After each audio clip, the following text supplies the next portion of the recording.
Fl-aħħar aġġornament ekonomiku tiegħu tal-ekonomija Maltija, il-Bank Ċentrali ta' Malta qal li tkabbir annwali fl-attività kummerċjali matul Novembru kien f'livell kemmxejn ogħla mill-medja storika, bil-kundizzjonijiet tan-negozji jibqgħu stabbli meta mqabbel ma' Ottubru. Innota li l-indikatur tas-sentiment ekonomiku maħruġ mill-Kummissjoni Ewropea żdied b'mod sinifikanti u qabeż il-medja storika.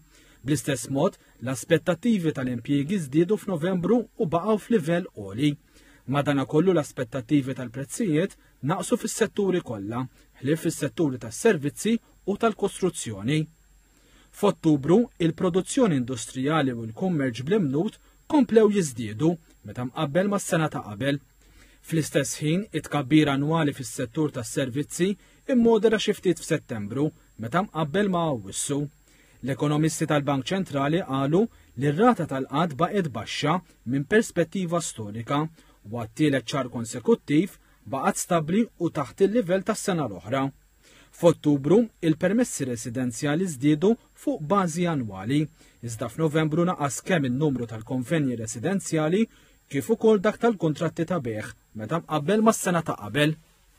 Mir-rapport tal-Bank Ċentrali ħareġ li f'Novembru ir-rata tal-inflazzjoni bbażata fuq l-indiċi armonizzat tal-prezzijiet tal-konsumatur niżlet għal 2.1%, filwaqt li l-inflazzjoni li teskludi l-ikel u l-enerġija kienet ferm inqas mir-rata fiż-żona tal-Ewro. Skont l-indiċi tal-prezzijiet bl-imnut, l-inflazzjoni niżlet għal 1.3% minn 1.6% f'Ottubru.